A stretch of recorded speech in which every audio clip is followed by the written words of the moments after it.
Gracias por la invitación. Agradezco a la diputada Sandra Aguilar por haberme convocado para dar esta conferencia, y también a la maestra Elsa Cordero, que fue quien me buscó en un primer momento para que pudiera dar esta conferencia, y a todas las mujeres que se pusieron en contacto conmigo y hicieron posible que hoy yo esté aquí. Asimismo, agradezco a las asistentes, principalmente a todas las señoras que vienen de las comunidades y que no pertenecen a ninguna institución o organización y que están hoy aquí porque nos dicen que se conmemora el día para la eliminación de la violencia contra las mujeres, y a veces podemos pensar que están en el presente determinando el rumbo que tienen los sucesos y que también nos hacen pensar en el futuro. La memoria podría estar vinculada también a la utopía, y podremos pensar que el 25 de noviembre, que es un día que se escogió por el feminicidio y toda la violencia política y de Estado que vivieron las hermanas Mirabal en el contexto de una dictadura, podría celebrarse no celebrarse, sino recordarse cualquier otro día, porque si pensamos en los hechos de violencia que han marcado nuestra historia, pues cada día, a lo largo de la historia, ha habido mujeres asesinadas y mujeres luchando y mujeres resistiendo. Dicho esto, pensando en cómo abrir esta ponencia en la que, en el diálogo sobre lo que se solicitaba era cómo podemos visibilizar la violencia, porque se habla de esta y se tienen definiciones, y seguramente todas y todos los presentes han escuchado de la perspectiva de género y han escuchado de acciones, y tenemos una policía de género y tenemos leyes y un montón de políticas públicas, pero no nos dejan de matar, no nos dejan de violar, no nos dejan de desaparecer, no dejan de violar a las mujeres, no dejan de golpear a las vecinas, y cotidianamente nos enteramos de muchos hechos de violencia que decimos, bueno, ¿y dónde está toda esa igualdad sustantiva, igualdad formal de la que se habla? Quería comenzar con las reflexiones de una académica brasileña que se llama María de Fátima Quintal Freitas. Ella es psicóloga comunitaria y habla de la praxis comunitaria, y entre las cosas que ella nos dice, no sé con qué micrófono estoy hablando, voy a apagar. ¿Puedo dejar este? Mejor, sí. Ella habla de la historia social de la esperanza y nos dice que tenemos que pensar en la comunidad. ¿Y por qué empiezo con esto? Porque cuando pensamos solamente en las mujeres como casos aislados o como individuos, no pensamos en el conjunto de mujeres, pero luego también pensamos que el tema de género es asunto solo de las mujeres y no visibilizamos a los hombres, o luego pensamos que esto es un asunto individual de hombres que están mal, que están enfermos y que golpean a las mujeres, y no pensamos que esto no es un asunto de una enfermedad. Entonces, pensar en la comunidad, y por eso quería abrir con este tema, es ver que ella nos dice que hay que tener una práctica pedagógica coherente con el compromiso político. Cuando hablamos de una práctica pedagógica, nos referimos a la intervención, que es lo que se hace cuando hay una situación de violencia, se interviene. Pero tenerlo con una práctica coherente con la praxis política implicaría pensar en el modelo o el tipo de sociedad que queremos tener. O sea, no solamente es atender la violencia como un síntoma, atender los golpes de la mujer, sino pensar en el conjunto de relaciones sociales que le están dando lugar a esto. Ella nos dice que tenemos que tener un proyecto de transformación que está pensado en una vida comunitaria más justa. Al construirnos como grupo, nos hacemos más humanas y más humanos, y para construir un grupo tenemos que construirnos intersubjetivamente. Y cuando hablamos de esto, estamos hablando de todos los elementos que la violencia toca, no solamente un cuerpo físico, sino los sentimientos, los afectos, las emociones, las cosmovisiones, el cuerpo, la memoria, y todo esto se da en un movimiento dialéctico. Fátima también nos invita a pensar, seguramente ustedes han escuchado la expresión del canto de las sirenas.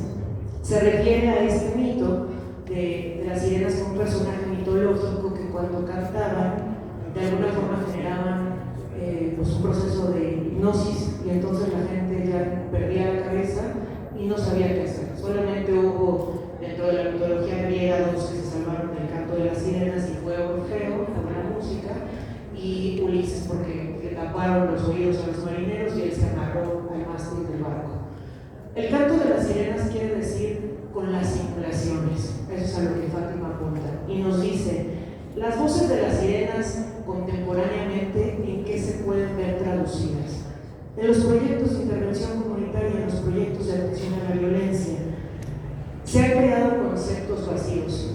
Se dice ideología de emprendimiento, economía solidaria, empoderamiento, empresas con responsabilidad social, la resiliencia, y son conceptos bien bonitos, ¿no? Nos emocionamos como mujeres empoderadas, mujeres luchonas, mujeres aguerridas, y entonces estos conceptos nos llevan a pensar como estamos en una sociedad que está cambiando, pero en realidad lo que nos invita a pensar este pensamiento, valga la redundancia, el pensamiento crítico nos invita a reflexionar precisamente sobre la construcción de palabras y de conceptos que luego no nos dicen mucho. Cuando hablamos del empoderamiento, pensamos en algo que se alcanza y entonces una vez que las mujeres están ahí ya no tienen ningún problema. Al final, lo que nos dicen estas académicas críticas es que esto contiene un carácter salvacionista. Entonces se trata de empoderar a las mujeres y nada más. Como si esto fuera la solución a los problemas. Pensamos en una comunidad empoderada de mujeres. ¿Y por qué funciona como un canto de sirena? Porque esto nos impide ver las condiciones de violencia cotidiana que se viven. Es decir, si hay un grupo de mujeres que están viviendo violencia y que han sido golpeadas, con un pequeño taller en donde ellas tengan acceso a algo económico, eso no va a transformar su realidad. El que tenga dinero no las empodera, ni las vuelve autosuficientes, ni las vuelve independientes, ni las vuelve autónomas, porque los procesos de dominación son más profundos que solo el tener dinero. Entonces, el canto de las sirenas al que se refiere Fátima es precisamente los procesos de simulación. Ella nos dice, ¿cómo podemos analizar? Hay 4 elementos para analizar cómo se está generando esto en la sociedad. Primero es que atribuimos los problemas sociales, olvidamos lo social y lo atribuimos a factores psicológicos.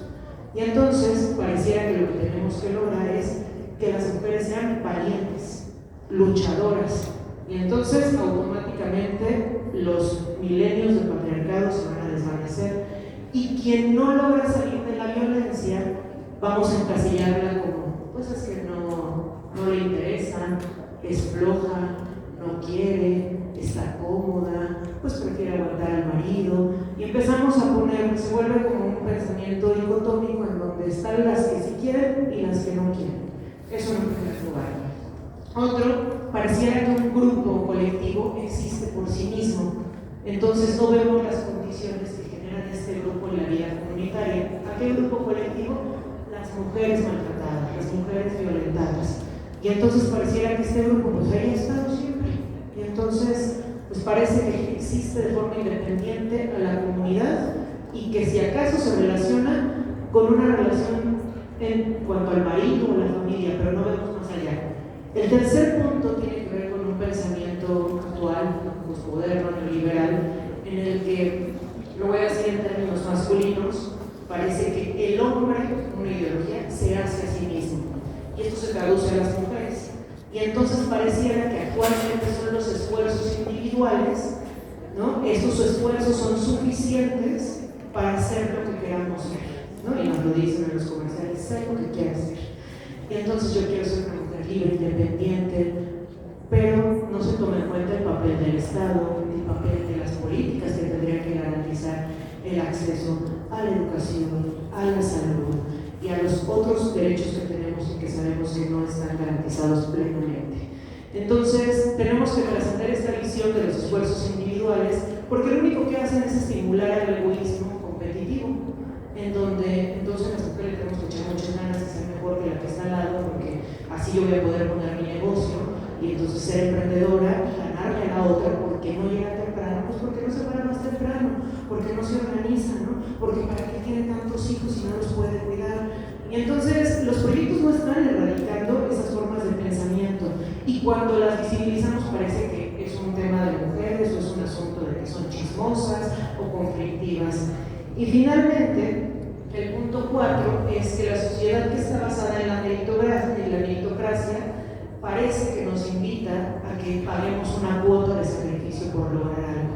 Esfuerzo que tiene que doler, que se confunde el esfuerzo con la disciplina, ¿no? Con el trabajo que te exige una ética y que te exige pues cumplir con algo para lo cual te están pagando, repetidamente. En este sentido, quería abrir con esto porque cuando hablo de la sociedad me refiero a estos elementos que están detrás y que de pronto no vemos y que adoptamos conceptos que son ajenos a nuestras realidades. Y entonces con esos queremos explicar, puede ser con buenas intenciones que hagamos proyectos para acompañar a las mujeres, pero no nos salimos de estas lógicas que solamente reproducen la competencia y que solamente les van a ayudar el tiempo que dura el taller de peinado, de poner uñas, y entonces entran a un grupo de mujeres de economía solidaria, empoderadas, este es su proyecto y en cuanto se acaba, adiós. Pero no pensamos que para asistir a estos talleres, pues tienen un conflicto en su casa, porque el marido no te quiere dejar ir, ¿no? Y una vez que estás ahí, ¿qué estás haciendo? ¿Y cuánto estás ganando? ¿Y cuánto vas a aportar? ¿Qué lugar de estar sentada aquí tendrías que estar ahorita atendiendo a tus hijos? ¿No? Ya son muchos días los que tienen las mujeres, y a ver, mándame una foto, a ver si es cierto que estás aquí. O sea, aquí hay mujeres que están sentadas que tuvieron que dar mil explicaciones para poder estar aquí. Y entonces esas realidades no se eliminan con los proyectos.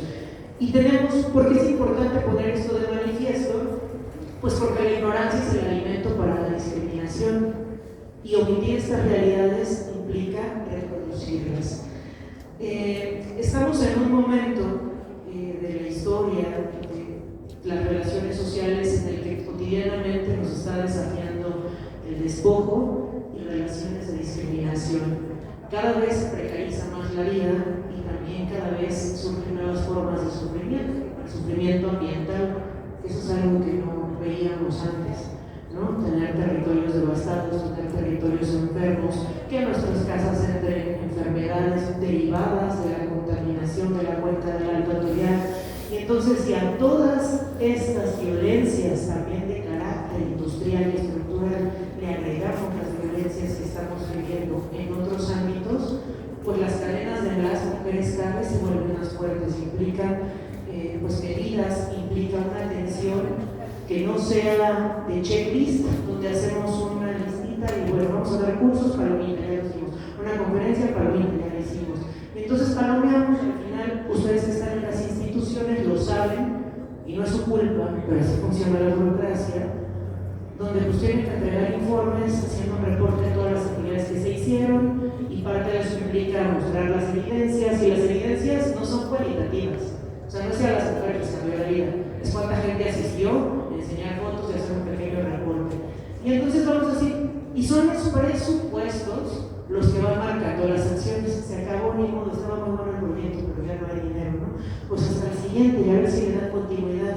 Y entonces los presupuestos van determinando la atención de la violencia, pero ojo aquí, en eso me quiero detener, no se trata de atender la violencia. ¿Qué le da origen a la violencia? La violencia no es natural, como he escuchado que hay gente que dice como, pues es que por naturaleza, pues los hombres son agresivos, ¿no? Así como cazadores, y las mujeres son más tranquilitas, y entonces pues es natural que tiendan a golpear. La violencia no es natural ni es un impulso, la violencia es una decisión, es algo que pasa por la responsabilidad de que cuando alguien ejerce violencia, y por eso digo que ejerce, porque el ejercicio tiene que ver con un proceso de reflexión y puede ser inmediato, o sea, no es que lo mediten mucho tiempo, pero los modelos de atención y de análisis de la violencia masculina justamente parten de que un hecho se para y se analiza para entender cuál fue el código intelectual, o sea, qué se pensó en el momento. Me voy a detener en esto un poco más adelante. Pero justamente a lo que invitan es saber que la violencia es un ejercicio, es decir, se decide. Y entonces tenemos que pensar cómo esto está marcando nuestra vida cotidiana y cómo lo estamos reproduciendo, y que los proyectos solamente están visibilizando la violencia como algo que atendemos como atendemos el golpe, es decir, se atiende el efecto, ¿no? De la violencia física, el golpe lo atendemos, y desde diferentes disciplinas es como, bueno, manda la terapia, ¿no? Que apliquen la técnica de la silla vacía y diga al marido todo lo que quieres decir. No, pues me lastima que me pegues, ¿no? ¿Qué te contestaré? Y hacemos un ejercicio de imaginación y, señor, échale ganas, termine con la violencia, póngale límites al marido, y cuando llegue lo haga, la golpea, y tal vez la mate, ¿no? Y entonces, apoyo jurídico, pues que hable con una abogada para que entonces pues lo denuncie, pero y tiene derecho, señora, pero no tiene nada, ha trabajado toda su vida por tener esa casa que construyeron entre los dos, pero las escrituras no están a su nombre. Ah, pero si usted lo denuncia, entonces hay una parte que le corresponde. Pues no, porque en muchos casos las escrituras del marido las pone en nombre de los papás o del hermano, para que entonces ella no pueda reclamar absolutamente nada. Y cuando reclama se le va a considerar la chismosa, la interesada, y que además no pensamos en la comunidad, porque entonces pues, que se vaya a otro lado. ¿En serio? O sea, queremos que la señora salga de su municipio y se vaya a vivir a Puebla y emprenda una vida, es decir, la desarraigamos, la exiliamos. Tenemos que pensar en otras formas y esto se construye con las comunidades, es decir, con las mujeres. No son recetas y tenemos que pensar que muchas veces la intervención, cuando no es pensada, termina poniendo a las mujeres en un riesgo de violencia feminicida.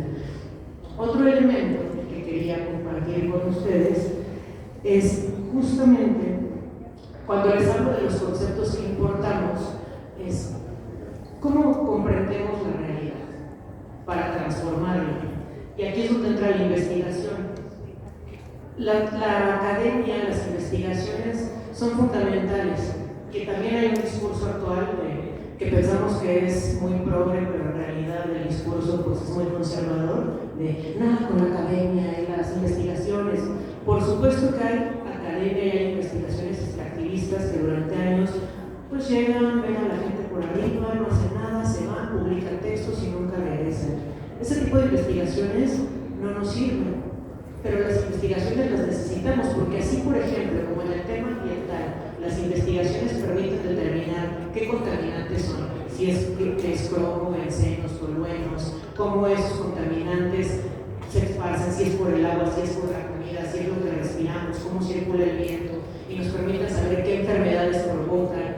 Y podemos tener claro eso, y así como en las investigaciones de las ciencias médicas y de la salud sabemos cómo se atiende un cáncer, pues las ciencias sociales también nos brindan elementos que luego no estamos escuchando. Y los elementos que nos aportan las ciencias sociales es poder entender cómo y por qué se reproduce la violencia. Y entender eso implica saber que estamos en una sociedad que reproduce relaciones de poder. Y que si solo atendemos la violencia, no estamos mirando las relaciones de poder que dan origen a la violencia. ¿Y por qué la violencia nace en las relaciones de poder? Porque el poder permite a través de la autoridad tener control. Y entonces si tienes el control, no pasa nada. La violencia se ejerce cuando se pierde el control. Pongo un ejemplo. Si ahorita aquí a alguna compañera le llega un mensaje del marido preguntándole ¿dónde estás? ¿A qué hora llegas? Y pues están muy atentas, entonces no contestan. Y 2 minutos después, ¿por qué no contestas? ¿Qué estás haciendo? ¿No? Y así, ¿no? Está libre el celular, ¿no? Hasta que ya de pronto pues, te distraes, contestas como estoy en una plática, ¿no? Al rato te contesto.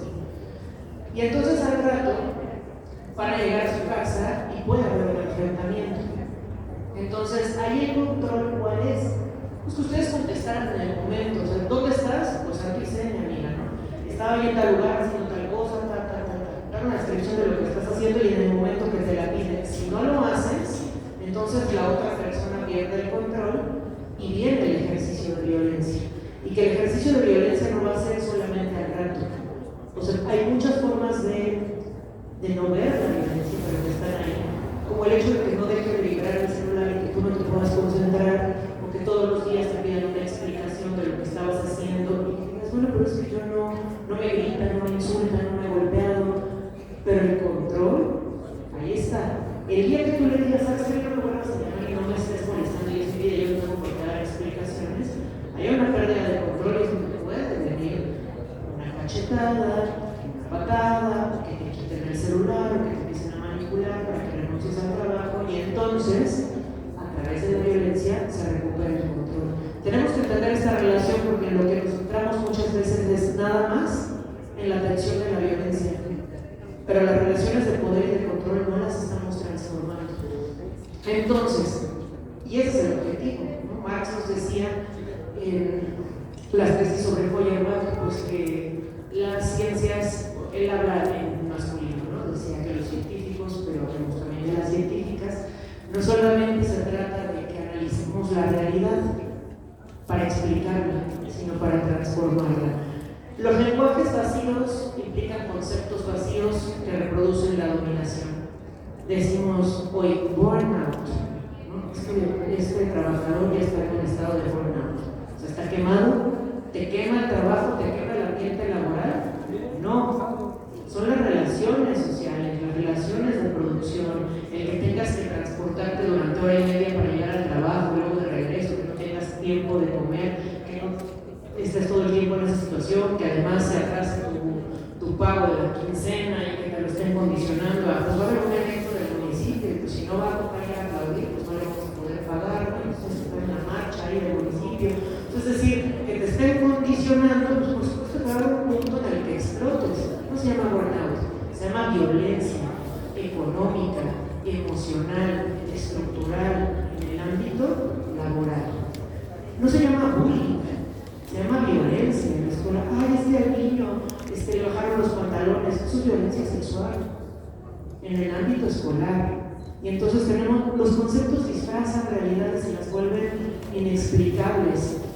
Para explicar el tema de la violencia contra las mujeres se crean palabras anglicistas como gaslighting. Y, o sea, estamos hablando en muchos casos de violencia sexual, de acoso, de violencia laboral. Se nos habla del piso pegajoso. Eso es violencia laboral, es piso pegajoso, porque si pareciera que lo que hace que a las mujeres no nos paguen lo mismo que a los compañeros del entorno laboral y le nombramos piso pegajoso, pues lo resolvemos con pinol, ¿no?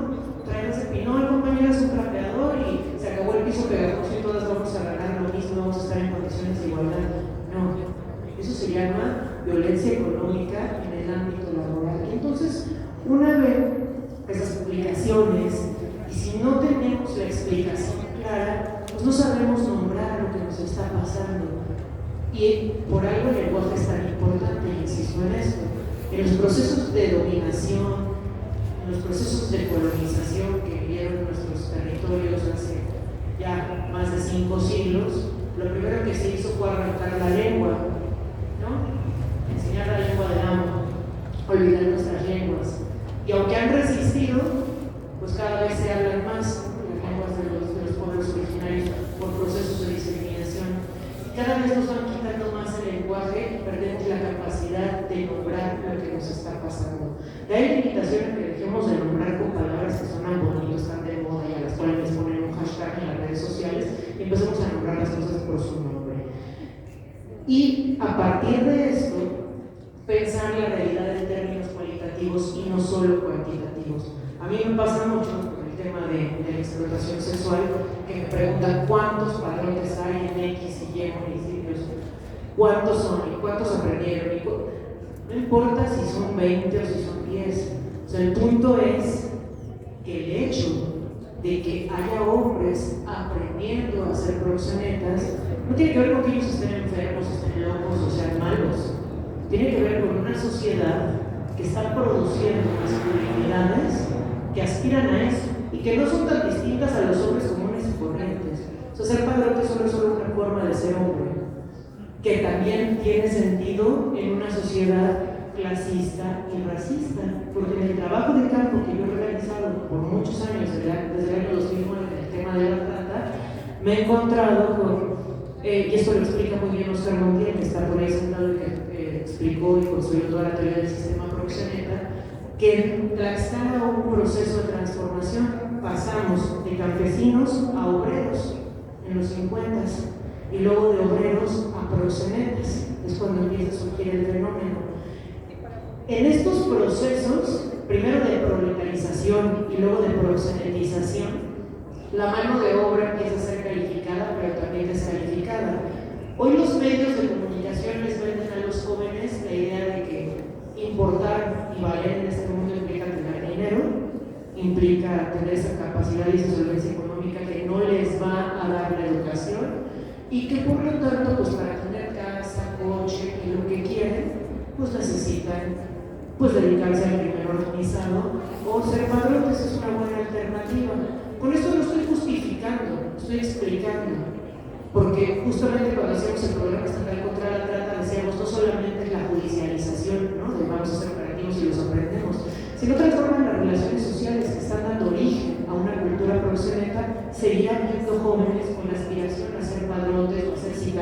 guachicoleros, no ser guachilaceros, porque necesitan el dinero.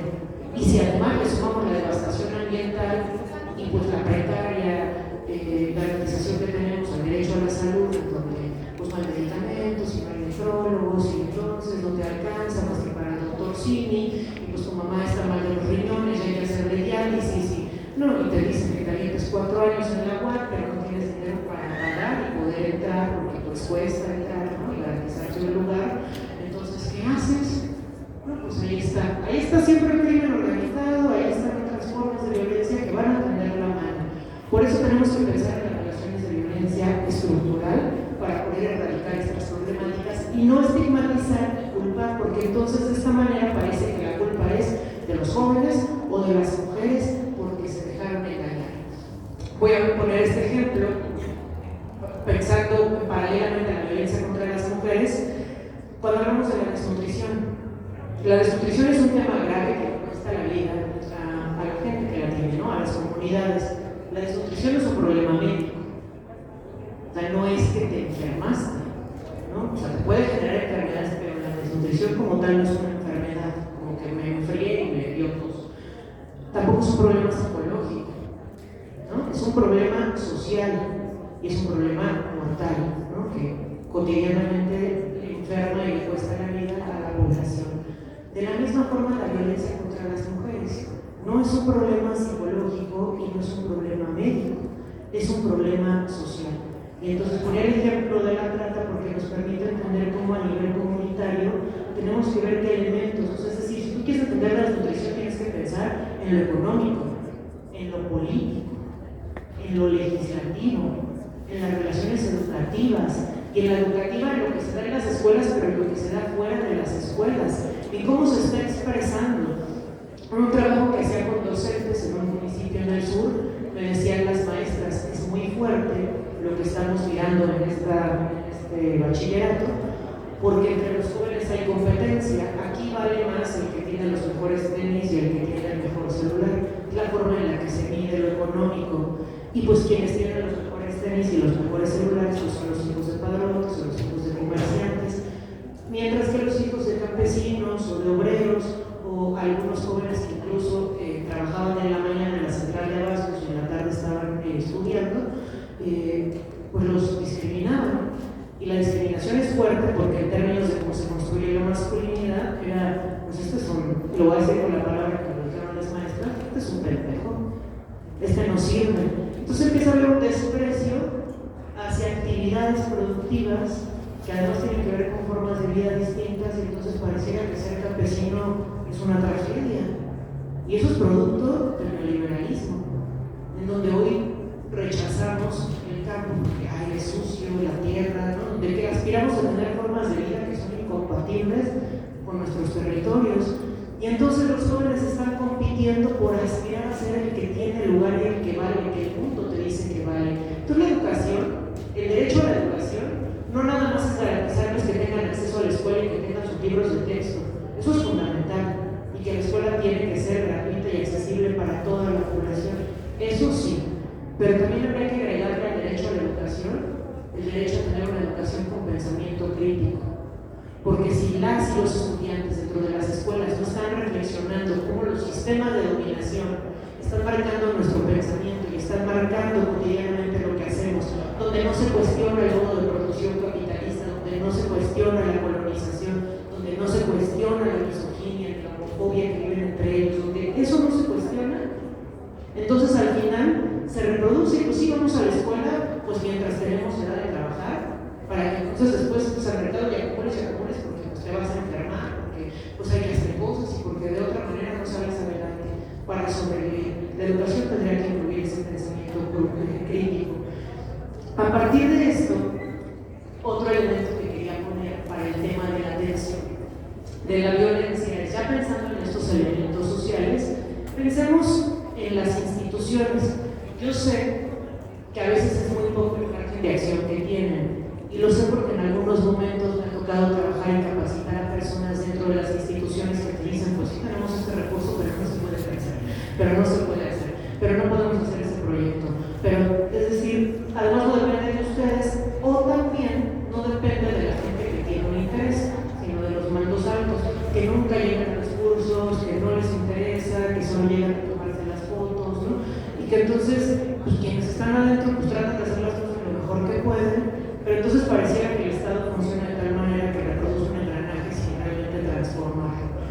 Y entonces, ahí es donde entra no sociedad civil, sino las empresas, ¿no?, privadas, y que muchas veces ven en la violencia contra las mujeres un mercado donde va a haber mucho dinero, porque es verdad que deja mucho dinero. Si pones un refugio para atención a víctimas de trata, pues recibes mucho dinero por cada víctima que tienes. Entonces a mí no me interesa hacer un convenio con el gobierno del estado para atender a víctimas porque realmente tenga un compromiso con erradicar la violencia y erradicar la trata, sino porque cada víctima que le manden al refugio le va a representar una ganancia fuerte al refugio. Y entonces, pues a río revuelto, ganancia de pescadores y luego cambio de pescadores por vividores, donde eso es lo que ha pasado en el tema de la violencia contra las mujeres. Se convierte en un área de oportunidad, hablando de estos términos que derivan del canto de las sirenas, donde desde afuera podemos ser emprendedoras, ¿no? Estoy siendo sarcástica, cuando hablo así es sarcasmo, podemos ser muy emprendedoras y poner negocios donde atendemos y les vendemos servicios al Estado y capitalizamos a las víctimas, y ojalá para esas empresas que no se acabe la violencia porque representan grandes ganancias. Entonces también tenemos que mirar cómo la violencia sirve a la reproducción y a la producción del capital, y eso es fundamental. Yo que tengo experiencia trabajando en refugios de atención a víctimas de trata, precisamente por compartirles que no solamente en el tema de la trata, sino en otras formas de violencia, casi nunca se busca despatriarcalizar la vida. ¿Y a qué me refiero con esto?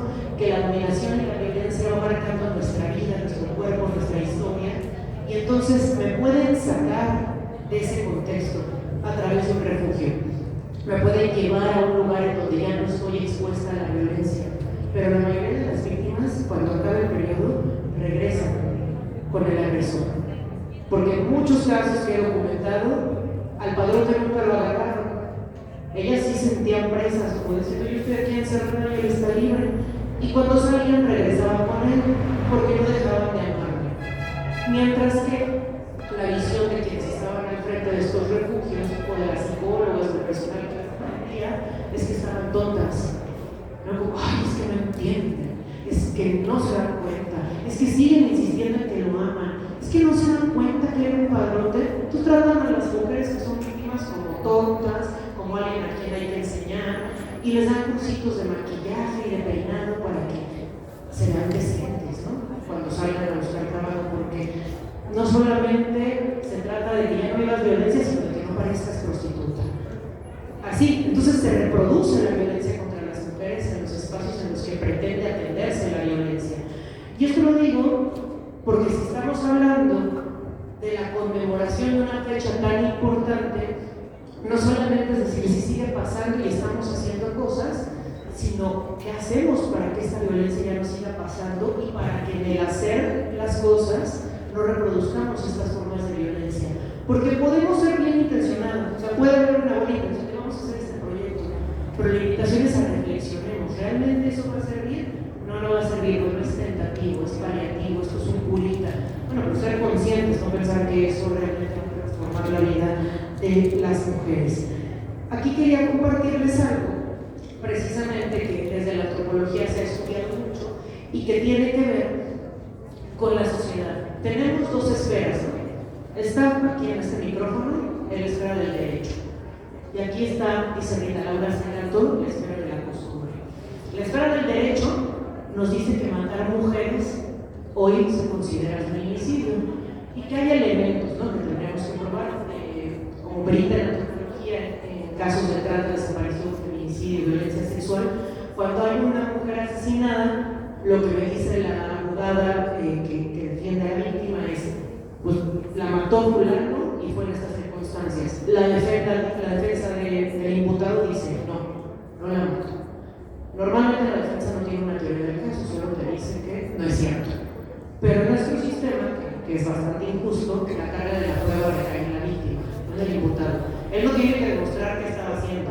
La que tiene que demostrar que quien tiene que demostrar que lo mataron es la familia de la víctima indirecta. Entonces, ya dicho esto, viene toda la disputa para probar que la mataron. Y ahí es donde entra nuestro trabajo desde la antropología social para demostrar las razones de género, para que no sea juzgado como homicidio homicidio, sino como feminicidio. Y entonces ahí hacemos un estudio cultural, no solo entender cómo se dio la relación de violencia entre el imputado y la víctima, cómo fue que la conoció, cómo fue que fue generando estas formas de violencia hasta que decide matarla, sino también entender el campo de acceso a la justicia justamente como un campo de batalla, de disputa, de significados, de sentidos de la vida, en donde podemos pensar que el juez, que el tribunal o jueza es neutral, pero no es así, porque tenemos en nuestra cabeza toda la educación que venimos cargando, los estereotipos, lo que hemos pensado, lo que hemos aprendido sobre las relaciones entre un sistema sexogénero. Lo mismo que otros peritos y peritas, y esto lo escuchas en las salas de peritos, como yo estoy esperando pasar y escuchas, bueno, sí estuvo mal, pero ayer era bien puta, no, y dicen que se drogaba. Entonces, ¿quiénes hacen los peritajes en psicología están opinando eso antes de pasar a audiencia, no? Porque no puedes dejar todo lo que te formaron. Y por eso, claro, pero sus dictámenes los firman con perspectiva de género. O sea, la perspectiva de género no es un membrete en una hoja y no es ponerle perspectiva de género. Implica un proceso de trabajo y de reflexión en donde miro cómo se construye mi pensamiento y donde estoy poniendo en cuestión cómo se construyen las relaciones sexogenéricas.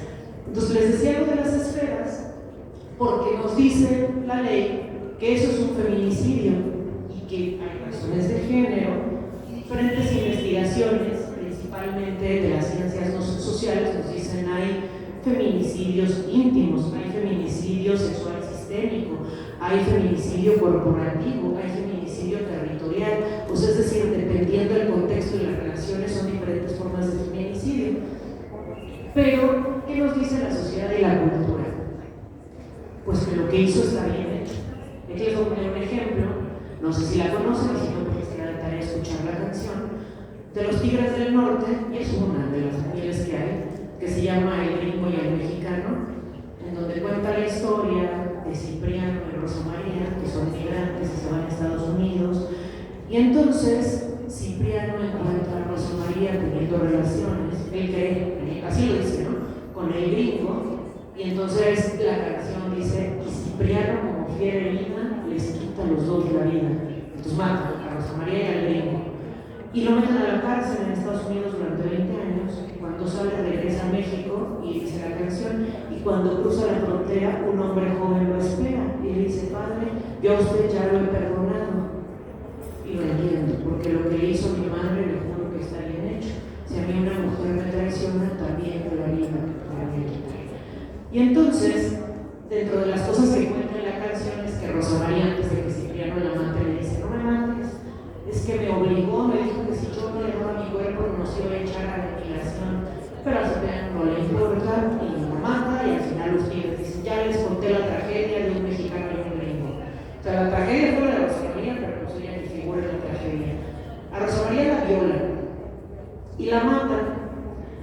Y esto es algo que pasa cotidianamente, no necesariamente en Estados Unidos o en los procesos migratorios. Con esto ilustro la esfera del derecho, de la costumbre, porque es lo que nos muestra que te pueden decir las leyes que eso es un delito, pero una ley no implica un cambio social. Eso no implica que la gente realmente comprende y diga, no, si es cierto, es terrible y es violencia y no lo vamos a hacer, queremos una sociedad libre de violencia. El otro es, pues que bueno, porque le están viendo la cara de tonto.